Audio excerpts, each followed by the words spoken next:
Hi കൂട്ടുകാരെ, പുതിയൊരു വീഡിയോയിലേക്ക് എല്ലാവർക്കും സ്വാഗതം. അങ്ങനെ ആദർശിൻ്റെയും നയനയുടെയും അടുത്തോട്ട് ദേവയാനി ചെല്ലാണ് കേട്ടോ. എന്നിട്ട് പറയണം, നിൻ്റെ അച്ഛനും അമ്മയും പോകാൻ നിൽക്കുന്നുണ്ട്, നിന്നെ കാണണമെന്ന് ആവശ്യപ്പെട്ടു എന്ന് പറയാനായിട്ട്. അപ്പോൾ ഈ സമയം നയന ശരിയെന്ന് പറഞ്ഞ് താഴോട്ട് ഇറങ്ങി വരികയാണ്. ഇതേ സമയം അബിക്ക് ഇങ്ങനെ ചൊറിച്ചിൽ കൂടിക്കൂടി വരികയാണ് കേട്ടോ. അബിയുടെ ചൊറിച്ചിലിന് യാതൊരു ശമനവുമില്ല. അങ്ങനെ അബിയെ കാണാൻ വേണ്ടിയിട്ട് അങ്ങോട്ടേക്ക് ജാനകി എത്തണം കേട്ടോ. കൂടെ ഈ പറയുന്ന ജലജയും എത്തുന്നുണ്ട് കേട്ടോ. അപ്പോൾ അബിയുടെ ഈ ചൊറിച്ചിൽ സഹിക്കാനാവാതെ അബി കിടന്ന് ബുദ്ധിമുട്ടാണ്. അപ്പോൾ ജലജ പറയുന്നുണ്ട്, നിന്നെ നീ ഞങ്ങളുടെ മുഖത്തോട്ട് നോക്കുകയായിരുന്നെങ്കിൽ ഞങ്ങൾ ഉറപ്പായിട്ടും നിന്നോട് കണ്ണിട്ട് കാണിച്ചിരുന്നു. അത് കേട്ട ജലജയുടെ ആ വാക്കുകൾ കേട്ടോടെ തന്നെ ജാനകി പറയണം, അതിന് ഇവന് ആർത്തിയല്ലേ, ഇവന് ആ ജ്യൂസ് കിട്ടിയപ്പോൾ വെറി പിടിച്ചതുപോലെയല്ല അവൻ്റെ കൈകളിൽ നിന്ന് വാങ്ങി കുടിച്ചത്, അതുകൊണ്ടല്ലേ ഇവന് ഈ കഷ്ടപ്പാടൊക്കെ ഉണ്ടായതെന്ന് പറയുമ്പോൾ അവിടെ ഈ പറയുന്ന അനാമികയും പറയണത് ശരിയാണ്. ഒന്ന് ആർത്തി നിർത്തുകയായിരുന്നെങ്കിൽ ഇപ്പോൾ അഭിയേട്ടൻ ചൊറിയുന്നത് പോലെ അവൾ ചൊറിഞ്ഞിരുന്നു, അവൾ കിടന്ന് ചൊറിയുന്നത് അഭിയേട്ടന് കാണായിരുന്നു. അതിന് നിങ്ങളിപ്പോൾ ഈ കെണിയൊപ്പിക്കുന്നത് നിങ്ങൾ എന്നോട് പറഞ്ഞിട്ടില്ലല്ലോ, നിങ്ങൾ ഓരോ കെണികൾ ഒപ്പിച്ചിട്ട് മനുഷ്യനായിട്ട് കഷ്ടപ്പെടുത്താൻ വേണ്ടി എന്തൊരു കഷ്ടമാണ് എന്നിങ്ങനെ പറയാൻ കേട്ടോ. അപ്പോൾ ഈ സമയത്ത് കേൾക്കുമ്പോൾ ശരിക്കും ഇങ്ങനെ അനാമികയ്ക്ക് ദേഷ്യം പിടിക്കുകയാണ്. കാരണം ഈ ഒരു അഭികാരണം എന്നും ഇവിടെ പൊട്ടത്തരങ്ങളാണ് ഉണ്ടാകുന്നത്. ഓരോ പണി താൻ ഒപ്പിക്കുമ്പോൾ അതിലൊക്കെ ചെന്നിട്ട് ഈ അഭിയും ജലജയാണല്ലേ ഈശ്വര വീഴുന്നത്, വല്ലാത്തൊരു തലഭാഗ്യമുള്ള ഒരു സൈസ് എന്നൊക്കെ ഇങ്ങനെ ചിന്തിച്ചിട്ട് അവിടെ നിന്ന് പോവാണ് കേട്ടോ. ഇതേ സമയം നയന ഈ പറയുന്നത് പോലെ കനകത്തിൻ്റെയും ഗോവിന്ദൻ്റെയും അടുത്തോട്ട് വരികയാണ്. അപ്പോൾ തന്നെ നയന പറയുന്നുണ്ട്, അമ്മേ എന്ന് പറഞ്ഞ് വിളിക്കുമ്പോൾ മോളെ നിനക്ക് യാതൊരുവിധ കുഴപ്പമില്ലല്ലോ എന്നിങ്ങനെ പറയുമ്പോൾ ഇല്ല അമ്മേ കുഴപ്പമൊന്നുമില്ല. അപ്പോഴേക്കും നന്ദു ഓടിയെത്തുകയാണ് കേട്ടോ. ചേച്ചി ഒരു ഡോക്ടറെ കാണിക്കുന്നത് നന്നായിരിക്കും, ചേച്ചിക്ക് ഇനിയിപ്പോൾ ലിവർ കൊടുത്ത് ഇനിയൊന്നും മിണ്ടാതിരിക്കുക, അവിടെ ആദർശേട്ടൻ്റെ അമ്മ നിൽക്കുന്നുണ്ടല്ലോ. അപ്പോൾ ദേവയാനി ഇങ്ങനെ ശ്രദ്ധിക്കുന്നുണ്ട് കേട്ടോ. നന്ദു പറയുന്നത് ദേവയാനിയുടെ ചെവിയിൽ കേൾക്കുന്നുണ്ട്. അപ്പോൾ തന്നെ ഞാനും പറഞ്ഞു ഇവളോട് ഡോക്ടറെ കാണിക്കാൻ, ഇനിയിപ്പോൾ എന്തെങ്കിലും വന്നു കഴിഞ്ഞാൽ എൻ്റെ മകനെ അടക്കം ഈ അനന്തപുരി അടക്കം അവളെയല്ലേ സ്നേഹിക്കുന്നത്, അതുകൊണ്ട് തന്നെ എൻ്റെ വാക്കുകൾക്ക് ഇവിടെ വിലയില്ലല്ലോ, അതുകൊണ്ട് ഇവൾ ഡോക്ടറെ കാണിക്കുന്നത് നല്ലതായിരിക്കും എന്നിങ്ങനെ പറയാൻ കേട്ടോ. അപ്പോൾ ഈ വാക്കുകൾ കേൾക്കുമ്പോൾ കനകം പറയണ, മോളെ നിൻ്റെ അമ്മയമ്മ പോലും നിന്നോട് പറഞ്ഞില്ലേ ഡോക്ടറെ കാണിക്കാൻ, മോള് ഡോക്ടറെ കാണിച്ചോ എന്നൊക്കെ പറയുമ്പോൾ ഇനി കാണുമ്പോൾ അമ്മ കാണിച്ചോളാമെന്ന് പറയണ്ട, എന്നാൽ ഞങ്ങൾ പോട്ടെ മോളെ, ഇനി അധികം നിൽക്കുന്നില്ല എന്ന് പറയണേ. ഇതേ സമയം മോളെ നന്നായി ശരീരം ശ്രദ്ധിക്കണം എന്നൊക്കെ ഇങ്ങനെ പറഞ്ഞിട്ട് നവ്യയോട് യാത്രയായി നവ്യയോട് പറയണേ നീ അവിടെ പോയി കിടന്നോ എന്ന് പറയണം. അപ്പോൾ ഇതേ സമയം അബി എവിടെ എന്ന് ചോദിക്കുന്നുണ്ട് കേട്ടോ നവ്യയോട്. അപ്പോൾ തന്നെ അബി മുകളിലോട്ട് കയറിപ്പോയതല്ലേ, എന്നാൽ അവനെ വിളിക്കുക, അവനോട് ഒന്ന് സംസാരിച്ചതിന് ശേഷം പോവാ എന്ന് പറഞ്ഞിട്ട് ഇവിടെ നവ്യ അബിയെ വിളിക്കാൻ വേണ്ടി മുറിയിലോട്ട് ഇങ്ങനെ പോവാണ് കേട്ടോ. അപ്പോഴാണ് ഇങ്ങനെ അനാമികയുടെ സംസാരം നവ്യ കേൾക്കാൻ ഇടയാവുന്നത് കേട്ടോ. അപ്പോൾ അനാമിക ഇങ്ങനെ ഫോണിൽ ഇങ്ങനെ ദേഷ്യപ്പെടുന്നതാണ് കാണിക്കുന്നത്. കാരണം അനാമിക തൻ്റെ അച്ഛനും അമ്മയ്ക്കും വിളിച്ചിരിക്കുകയാണ്. അനാമിക പറയണ, അമ്മേ അവൾ ഒടുക്കമത്തെ ഭാഗ്യമുള്ളവളാണ്, അവൾ ഇത്രയും പ്രതീക്ഷിച്ചില്ല അമ്മേ എന്നൊക്കെ ഇങ്ങനെ പറയുമ്പോൾ എന്താടി ശരിക്കും അവിടെ സംഭവിച്ചത് അമ്മേ, ആ ചൊറിയുന്ന പൊടി അവളുടെ ജ്യൂസിലാണ് ഇട്ട് കൊടുത്തത്, പക്ഷേ ഇവിടെ ഒരു ആർത്തി പിടിച്ച ഒരുത്തനുണ്ടല്ലോ അബി എന്ന് പറയുന്ന, അവളുടെ കൈകൾ കൊണ്ട് ആ ജ്യൂസ് അങ്ങ് കൊടുത്തപ്പോൾ അവന് പിന്നെ മുന്നും പിന്നെ നോക്കിയില്ല, അവനത് ആർത്തി പൂണ്ടങ്ങ് കുടിച്ചു. ഇപ്പോൾ റൂമിൽ കിടന്ന് കുരങ്ങൻ ചൊറിയുന്നത് പോലെ കിടന്ന് ചൊറിയാണ് അവൻ ചെയ്യുന്നത് എന്നൊക്കെ ഇങ്ങനെ പറയുമ്പോൾ, എന്നാലും മോളെ അവൾക്ക് എന്തൊരു ഭാഗ്യമാണ്, അത് തന്നെ അമ്മ ഞാനും ചിന്തിക്കുന്നത്, അവൾക്കൊരു ഒന്നൊന്നര ഭാഗ്യം തന്നെയാണ് അവൾക്ക് കിട്ടിയിരിക്കുന്നത്. അവൾക്ക് എന്തൊരു ഭാഗ്യമാണ്, അവൾക്ക് അന്ന് പാലിൽ വിഷം കൊടുത്തപ്പോൾ എന്താ ഉണ്ടായത്, ആ വല്യമ്മ എന്ന് പറയുന്ന ആ ദേവയാനി കുടിച്ചു, അതുകൊണ്ട് തന്നെ അവരുടെ ലിവറും പോയി. ഇപ്പോഴാണെങ്കിൽ അവരുടെ സ്വഭാവം മാറിപ്പോയി. അന്ന് ആ വല്യമ്മ എന്ന് പറയുന്നവർ ആ പാലിൽ ആ വിഷം കുടിച്ചില്ലായിരുന്നെങ്കിൽ ഇന്നിപ്പോൾ അവർ എനിക്കൊപ്പം ഉണ്ടായിരുന്നു. ഇപ്പോൾ അവരുടെ അസുഖം വന്നതിന് ശേഷം അവർക്ക് ആരോട് എന്തെങ്കിലുമൊക്കെ ചെയ്യുന്നത് ഒരു പേടിയുള്ളതുപോലെ അവരൊന്ന് അടങ്ങി, അതുകൊണ്ട് തന്നെ ഒന്നും ഈ വീട്ടിൽ എനിക്ക് നടക്കുന്നില്ല, ഇനിയിപ്പോൾ നന്ദുവിനെ ഇവിടെ നിർത്തും എന്നൊക്കെയാണ് പറയുന്നത്. എന്ത് ചെയ്താലും അവൾക്ക് എന്ത് ചെയ്താലും അമ്മേ മറ്റുള്ളവർക്കാണ് തിരിച്ചടിക്കുന്നത് എന്ന് പറയുമ്പോൾ നവ്യ ആകെ ഞെട്ടിപ്പോണിട്ടാ. ഈശ്വര, എൻ്റെ സംശയം അത് ബലമായി, എന്നാൽ അത് ദൃഢമായിരിക്കുന്നു, അവളുടെ വായി കൊണ്ട് തന്നെ തനിക്കത് കേൾക്കേണ്ടി വന്നല്ലോ എന്നുള്ള ആ ഭാവത്തിൽ ഇങ്ങനെ നിൽക്കുന്നു കേട്ടോ. ഇതേ സമയം നവ്യക്ക് അടിമുടി മൊത്തത്തിൽ അങ്ങ് കയറണം. നവ്യ എടി എന്ന് പറഞ്ഞിട്ട് അനാമികയെ അങ്ങ് വിളിക്കുകയാണ്. അപ്പോൾ അനാമിക തിരിഞ്ഞ് നോക്കുമ്പോൾ കാണുന്ന കാഴ്ച ഇവളായിരിക്കും. അതോടുകൂടി അനാമികയുടെ കയ്യിൽ നിന്ന് ആ ഫോൺ വീഴാണ്.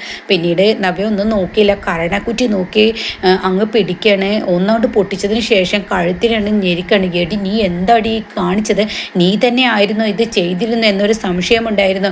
ഭൂമിയിലോട്ട് വെളിച്ചം എന്തെന്ന് കാണാത്ത എൻ്റെ വയറ്റിൽ കിടക്കുന്ന കുഞ്ഞ് നിനക്ക് എന്ത് ദ്രോഹമാടി ചെയ്തത്, അന്ന് ആ പാലിൽ എൻ്റെ അനിയത്തിയാണ് കൊന്നതെന്ന് അറിയാൻ വേണ്ടി നീ ആ പാലിൽ വിഷം ചേർത്തില്ലേ, എൻ്റെ കുഞ്ഞിനെ നീ ഇല്ലാതാക്കാൻ നോക്കിയില്ലേടി, ഇപ്പോഴും നീ എൻ്റെ കുഞ്ഞിനെ ഇല്ലാതാക്കാൻ നോക്കിയില്ലേ എന്ന് പറഞ്ഞിട്ട് കരണക്കുറ്റി നോക്കി തലങ്ങും വിലങ്ങും ഇട്ട് അടിച്ചിട്ട് കഴുത്തിൽ പിടിക്കാൻ കേട്ടോ. അതോടുകൂടി നവ്യയെ ഉന്താൻ ശ്രമിക്കും. നവ്യ പറയണേ, നീ ഒച്ച വെച്ച് ബഹളം വെച്ച് ഇവിടെ ആരെങ്കിലും കൂട്ടാനാണ് നിൻ്റെ ഉദ്ദേശമെങ്കിൽ അത് നിൻ്റെ നല്ലതിനായിരിക്കില്ല, എന്നാൽ ഇവിടെ ആരെങ്കിലും കൂടുന്നുണ്ടെങ്കിൽ ആ കൂടുന്നവരോട് തിരിച്ച് നീ മറുപടി നീ കൊടുത്തിരിക്കണം എന്ന് പറയട്ടോ. ഇത് കേൾക്കുന്നതിനോടുകൂടി അനാമിക ആകെ ഞെട്ടിപ്പോവാണ് കേട്ടോ. എന്നിട്ട് പറയണേ, വിളിക്കടി, എല്ലാവരെയും വിളിക്കടി, നിന്നെ ഞാൻ അടിച്ചത് പറയടി, ഇനി നീ എൻ്റെ കുഞ്ഞിനെയോ എൻ്റെ ഭർത്താവിൻ്റെ നേർക്കോ നീ വല്ലതും ചെയ്യോ, എന്നാൽ ഈ നവ്യ ആരാണെന്ന് ഇന്നേ വരെ നീ അറിഞ്ഞിട്ടില്ല, നവ്യയുടെ കൈക്കരുത്ത് എന്താണെന്ന് നിനക്കറിയില്ല, നീ തറയാണെങ്കിൽ ഞാൻ അതിലും വലിയ തറയാടി എന്നൊക്കെ പറഞ്ഞിട്ട് നവ്യ ഇങ്ങനെ അനാമികയെ തലങ്ങും വിലങ്ങും ഇട്ട് അടിക്കണം കേട്ടോ. ഇതേ സമയം രേവതി ആണെങ്കിൽ ഫോണിലുണ്ട്.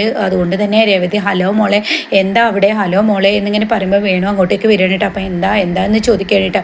ഉടൻ തന്നെ പറയണേ, അത് പിന്നെ അത് എന്ന് പറഞ്ഞിട്ട് നമ്മളുടെ മകളുടെ ശബ്ദമാണ് ആ കേൾക്കുന്നത്, എന്തോ അവിടെ പ്രശ്നമുണ്ടായിട്ടുണ്ട്, ആ നവ്യ എന്തൊക്കെ അതിലൂടെ പറയുന്നുണ്ട് എന്നൊക്കെ ഇങ്ങനെ പറയട്ടോ.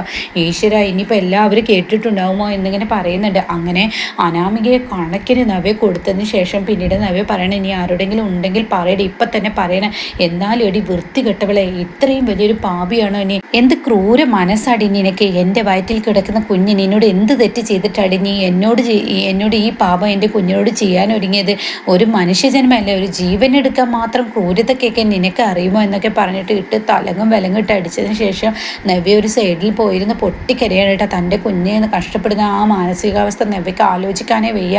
അങ്ങനെ നവ്യ തൻ്റെ കുഞ്ഞിൻ്റെ കൈവച്ച്, ഈശ്വര, ഇതിനെ അച്ഛൻ സ്നേഹിക്കുന്നില്ലെങ്കിൽ ഈ പൊന്നു കുഞ്ഞിനെ എനിക്ക് വേണം ഈശ്വര, ഇതിനൊരു ആപത്തും കൂടാതെ എൻ്റെ കൈകളിലോട്ട് കിട്ടണമെന്ന് പറയണം. അപ്പോൾ താഴെയാണെങ്കിലും നന്ദു ഇങ്ങനെ പറയുന്നുണ്ട്, ചേച്ചി അബിയെ വിളിക്കാൻ പോയതാണല്ലോ, അബിയേട്ടയെ വിളിക്കാൻ പോയതാണല്ലോ, ഇതുവരെ കാണുന്നില്ലല്ലോ എന്നിങ്ങനെ നന്ദു പറയാണ്. അപ്പോൾ ഉടനെ തന്നെ അവിടെ ഇങ്ങനെ നയനെ പറയണത്, എന്നാൽ ഞാൻ നവ്യേച്ചയെ വിളിച്ചു കൊണ്ടുവരാൻ ഞാൻ പോയി നോക്കാം. അപ്പോൾ ഉടനെ തന്നെ ആദർശ് പറയേണ്ടത്, വേണ്ട, നിനക്കൊരു തലകറക്കം കണ്ടതാണ്, നീ ഇവിടെ നിൽക്കുകയെന്ന് പറയണം. അപ്പോൾ നന്ദു പറയണേ, ഞാൻ പോയി നോക്കിക്കൊള്ളാം എന്ന് പറഞ്ഞിട്ട് നന്ദു കയറി നോക്കുകയാണ് കേട്ടോ. അപ്പോൾ ഈ സമയം മുകളിൽ നിന്ന് ഇങ്ങനെ അനി നന്ദു വരുന്നത് ഇങ്ങനെ ശ്രദ്ധിച്ചിട്ട് ഇങ്ങോട്ടേക്ക് ഇങ്ങനെ വരുന്നുണ്ട് കേട്ടോ. അപ്പോൾ നന്ദു ആണെങ്കിൽ തൻ്റെ ചേച്ചിയെ നോക്കി ഇങ്ങനെ വരുന്ന സമയത്ത് തൻ്റെ ചേച്ചി കാണാൻ അവിടെ ഇരുന്ന് പൊട്ടിക്കരയുന്നത് കേട്ടോ. അപ്പോൾ ചേച്ചി കരയുന്നത് കാണുമ്പോൾ നന്ദു ഓടിച്ചില്ല കേട്ടോ. ഇതേ സമയം അനാമിക പെട്ടെന്ന് അവിടെ നിന്ന് മാറി നിൽക്കണം. ഈശ്വര, പെട്ടല്ലോ.